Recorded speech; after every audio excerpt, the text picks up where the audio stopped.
Video like जरूर कर लीजिए और ऐसे वीडियो लगातार फ्री में पाने के लिए चैनल को तुरंत सब्सक्राइब कर लीजिए और बेल आइकन को जरूर टैप कर लीजिए ताकि आगे भी सारे वीडियो आपको मिलते रहे। यूट्यूब में फॉलो करते हैं तो प्लीज ये वाला फ्री टेलीग्राम चैनल जरूर ज्वाइन कर लीजिएगा। सारे नोटिफिकेशन सारे अपडेट यहीं पे आते हैं, ध्यान रखिए।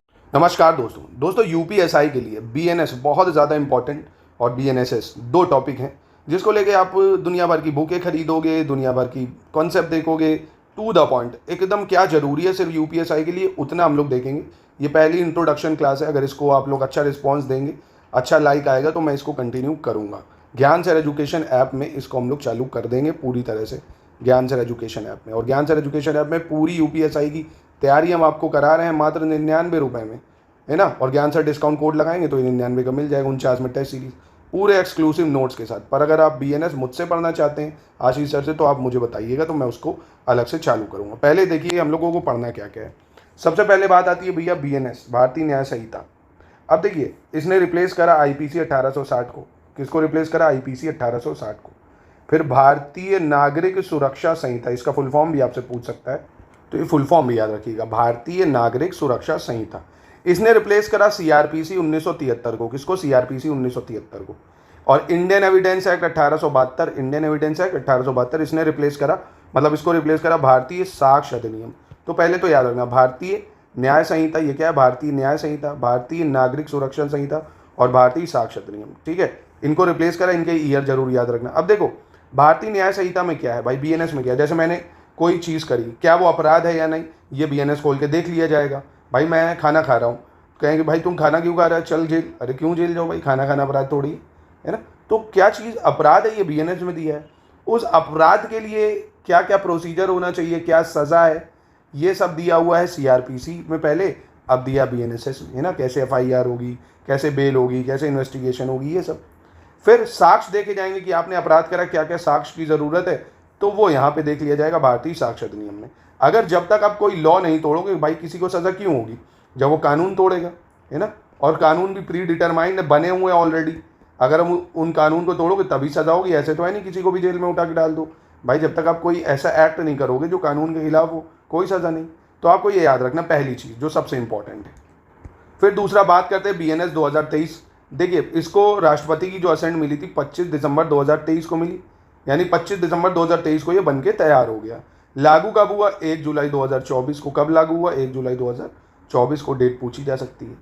अब इसमें खास बात यह है कि इसमें है 20 चैप्टर। कितने चैप्टर? 20 चैप्टर हैं और 358 धाराएं हैं, है ना। धाराओं को कम करा गया, पहले तो 511 थी। आईपीसी में कितनी की धाराएं थी? 511 और 23 चैप्टर थे। कितने चैप्टर थे? 23। और बीएनएस में कर दिए गए 20 चैप्टर और धाराएं कर दी 358। 20 नए अपराधों को शामिल किया है। कौन कौन से 20 नए अपराध शामिल करे गए, ये बहुत ज़्यादा इंपॉर्टेंट है, इनसे ही सवाल बनने के चांस है। तो इसको भी हम लोग देखेंगे एक वीडियो में अलग से, सिर्फ वो धाराएं जो पहले जुड़ी हैं 20, फिर और देखेंगे। तो ये पहली चीज़, ये फैक्ट्स आपको याद रखने बहुत ज़्यादा इंपॉर्टेंट है, इनसे भी सवाल बन सकते हैं। और दूसरा सबसे महत्वपूर्ण हम लोग देखेंगे 20 चैप्टर को। सबसे पहले देखेंगे हम लोग 20 चैप्टर को, उनके नाम आपको एकदम याद होने चाहिए। पूछ सकता है भाई चैप्टर 3 में क्या है ना, भाग 4 में क्या है, या अध्याय 5 में क्या है, ऐसे करके पूछ सकता है। उसके बाद हम लोग देखेंगे 20 नए अपराधों को, ठीक है।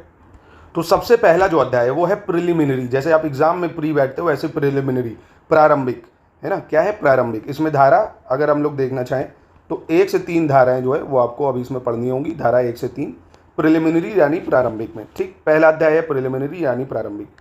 दूसरे अध्याय की बात करें तो दंड के विषय में कि क्या क्या दंड हो सकते हैं। पहले आईपीसी में 5 तरह के दंड थे, अब 6 तरह के दंड हो गए धारा 4 में। अभी हम लोग आगे इसको पढ़ेंगे। अभी आप इतना याद रखो, अध्याय 2 में दंड के विषय में दिया है कि किसी को क्या क्या दंड हो सकता है, यानी पनिशमेंट मिल सकती है। ये डील करता है अध्याय जो है धारा 4 से 13। धारा 4 से 13 आपको दंडों के विषय में बताएगी, ठीक है। फिर आपने दंड देखा, प्रिलिमिनरी देखा, तो अध्याय 3 में जनरल एक्सेप्शन यानी साधारण अपवाद क्या क्या है ना, क्या क्या अपवाद हैं इसमें ये बताएगा। एक्सेप्शंस क्या क्या होने चाहिए, साधारण अपवाद या जनरल एक्सेप्शन, जो कि धारा किस में आ जाएगी अब? 14 से 44 में। धारा 14 से 44 में दिया हुआ है। तो पहले में क्या आपने पढ़ा? प्रारंभिक, दूसरे में सज़ा पनिशमेंट, तीसरे में साधारण अपवाद, ठीक है। 1 से 3, फिर 4 से आपका कितना था? 13, और ये 14 से 44 धारा। अब चौथा अध्याय अगर आप देखें, चौथा अध्याय जो कि धारा अगर देखें तो धारा है 45 से 62। धारा कौन सी है? 45 से 62। इसमें दिया दुष्प्रेरण यानी अबेटमेंट, अबेटमेंट मतलब दुष्प्रेरण मतलब क्या होता है, इसको आप ये समझिए, जैसे किसी को अपराध के लिए उकसाना है ना, चाहे वो दूसरे देश से हो चाहे यहीं से हो, किसी को अपराध के लिए उकसाना, इसको डिटेल में हम लोग पढ़ेंगे। अभी आप तैयार हो, दुष्प्रेरण मतलब किसी भी आपको अपराध के लिए उकसाना, चाहे देश से या देश के बाहर से। आपराधिक षड्यंत्र या क्रिमिनल कंस्पायरेसी ये भी दिया हुआ है इसमें, और अटेम्प्ट है ना, प्रयत्न करना किसी चीज़ का, तो ये अध्याय 4 में दिया हुआ, ठीक है, याद रखना है इसको। फिर 5वां अध्याय है स्त्री और बालकों के विरुद्ध अपराधों के विषय में और यौन अपराधों के विषय में, यानी offence against women and child. Offence against women and child, महिलाओं, स्त्री, इन सब के विरुद्ध अगर कोई अपराध है तो उसको डाला गया है अध्याय 5 में। किसमें डाला गया है? अध्याय 5 या चैप्टर 5 में डाला गया है। और धाराओं की बात करें अगर, तो ये धारा 63 से 99 के बीच में है, 63 से 99 के बीच में, ठीक है। फिर 6ठा है मानव शरीर पर प्रभाव डालने वाले अपराधों के विषय में, यानी ऑफेंस अफेक्टिंग ह्यूमन बॉडी, है ना, मानव शरीर पर प्रभाव डालने वाले अपराध, ये दिया है अध्याय 6 में। किस में दिया है? अध्याय 6 में। धाराएं अगर देखें तो 100 से लेकर 146 तक इसमें आ जाती हैं, ठीक है। फिर अध्याय 7 आता है राज्य के विरुद्ध अपराध।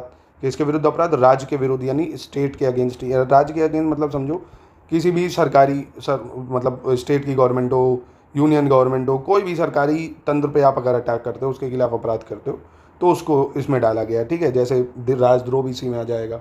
धारा 147 से 158 तक इसमें दी हुई है, ठीक है, राज्य के विरुद्ध अपराधों में, अध्याय 7 में। उसके बाद है अध्याय 18 कह रहा हूँ, 8, यानी चैप्टर 8। इसमें सेना, नौसेना, वायुसेना से संबंधित अपराधों के विषय में दिया है, यानी आर्मी, नेवी, एयरफोर्स, इनसे संबंधित अगर कोई अपराध हो रहा है तो वो अध्याय या चैप्टर 8 में आप कह सकते हो दिया है। धारा की बात करें, धारा 159 से धारा 168 तक इसमें दी है, ठीक है। अब ये तो बहुत ही ज़्यादा इंपॉर्टेंट है भैया, धारा 9 या अध्याय 9, माफ़ कीजिएगा, धारा कह रहा हूँ मैं, अध्याय 9, निर्वाचन संबंधी अपराध। आप देख लो देश में यही चल रहा है, निर्वाचन संबंधी अपराधों के विषय में, या इलेक्शन से रिलेटेड कोई भी ऑफेंस हुआ है ना, क्या हुआ है? ऑफेंस रिलेटिंग टू इलेक्शन, वो अध्याय 9 में आएगा, बहुत ज़्यादा इंपॉर्टेंट। सिक्के, करेंसी नोट, बैंक नोट, सरकारी स्टैम्प से संबंधित अपराध, अगर आप इनको नकली बनाते हो, है ना, करेंसी है, क्वाइन है, नोट बैंक है, मतलब बैंक की जो नोट है, गवर्नमेंट स्टैम्प है, तो आपको बहुत बड़ा खामियाजा इसका भुगतना पड़ सकता है। ये अध्याय 10 में दिया है, ठीक है। तो ये इंट्रोडक्शन क्लास में मैंने आपको 10 चैप्टर आज बताए। आप ये बताइए अगर आप इसको कंटिन्यू करना चाहते हैं तो ज्ञान सर एजुकेशन ऐप में इसके लिए मैं अलग से पूरा कोर्स, मात्र ये समझिए 20 रुपये में ला देंगे यार, है ना, अगर आप लोग कहेंगे, क्योंकि टाइम लगेगा इसको बनाने में डिटेल में, यहाँ पे हर चीज़ देना पॉसिबल नहीं। अगर आप लोग बताएंगे, कमेंट करेंगे, तो इसके बारे में थोड़ा सोचा जाए। आप लोग जल्दी से बताइए, ताकि इसको देखिए पढ़ाऊंगा उतना ही जितना यूपीएसआई के लिए ज़रूरी होगा, और वहीं से ही चीज़ें आएंगी। अगर आप मुझसे पढ़ना चाहते हैं तो, है ना, कोई बाध्यता नहीं है, कमेंट बॉक्स में बताइए। और ज्ञान सर एजुकेशन ऐप पे चले जाइए, यूपीएसआई के लिए पूरा कोर्स वहाँ चल रहा है। एक क्लास डेली देखिए, एक हिंदी की, एक जीएस की, एक रीजनिंग की, एक मैथ्स की। इससे क्या होगा, आपका स्लॉट बनाइए 2-2 घंटे का, और टारगेट बनाइए कि हिंदी में मुझे भैया एक टॉपिक खत्म करना है, एक टॉपिक मुझे मैथ्स का खत्म करना है, एक टॉपिक जीएस का खत्म करना है, एक टॉपिक रीजनिंग का। डेली ऐसा करना है। जैसे ही आपके 7 दिन हो, है ना, या 6 दिन हो, 7वें 8वें दिन इन चारों टॉपिक का रिवीजन कर लेना है। स्ट्रैटेजी से काम करोगे तभी पेपर निकल पाएगा दोस्तों। बताइएगा आप लोग, मैं इंतज़ार करूँगा।